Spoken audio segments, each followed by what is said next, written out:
A harrowing inspiration, from silver screen to grim reality. The Exorcism of Emily Rose, a film that chilled audiences to the bone. The film draws its inspiration from a real-life tragedy, the harrowing ordeal of Anneliese Michel.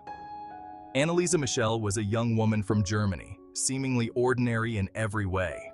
However, this normalcy was shattered when Anneliese turned 16. The true story of Anneliese Michel is not for the faint of heart. A shadow falls. Anneliese's descent into darkness. Anneliese's childhood was ordinary. She was raised in a devout Catholic family in the small German town of Klingenberg am Main. But all of that changed in 1968. Anneliese was just 16 when she experienced her first seizure. Doctors diagnosed her with temporal lobe epilepsy, but medication provided little relief. Her behavior became increasingly erratic and disturbing. Tormented by unseen forces. The agony of possession. The voices started subtly, whispers at the edge of her awareness, growing louder and more insistent with each passing day. Anneliese described them as demonic, taunting her, telling her she was damned, that there was no escape from their grasp.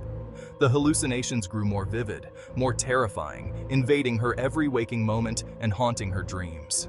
She saw demonic faces leering at her from the shadows, felt unseen hands pushing and pulling her, leaving her in a constant state of fear.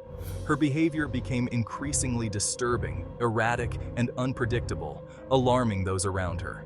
Anneliese's family, desperate for answers, sought help from doctors and psychiatrists, hoping for a diagnosis that could explain her torment. But traditional medicine offered no cure for her terrifying affliction, leaving her and her family feeling hopeless and lost. A desperate battle between faith and despair. The Exorcisms. This is a story of relentless struggle, where the boundaries between the spiritual and the physical world blur. With traditional medicine failing to provide any relief, Anneliese's family, desperate and out of options, turned to the church for help, hoping for a miracle. Two priests, Father Arnold Renz and Father Ernst Alt, were called upon to perform an exorcism. They prepared themselves for what would be a long and arduous journey.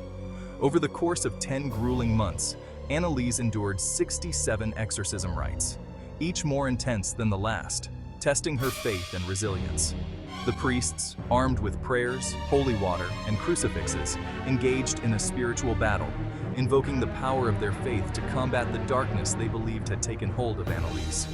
The exorcisms were intense, often lasting for hours, pushing everyone involved to their limits, both physically and spiritually. Anneliese would thrash violently, scream in agony, and speak in different voices, each claiming to be a different demon, adding to the horror of the situation. But as the exorcisms went on, Anneliese's condition worsened, her health deteriorating rapidly, leaving her family and the priests in a state of despair and confusion. Justice and doubt, the trial and the lingering questions. This case has left an indelible mark on the legal and medical communities. On July 1st, 1976, Anneliese Michel died in her home, a small village in Germany. Her death shocked the community and the world. She was just 23 years old, a young woman with her whole life ahead of her. An autopsy concluded that she died from malnutrition and dehydration, conditions that could have been treated with proper medical intervention. Anneliese's parents and the two priests were charged with negligent homicide, a charge that brought intense scrutiny and media attention. The trial centered on whether Anneliese's death could have been prevented with proper medical care, raising questions about the role of religion versus medicine.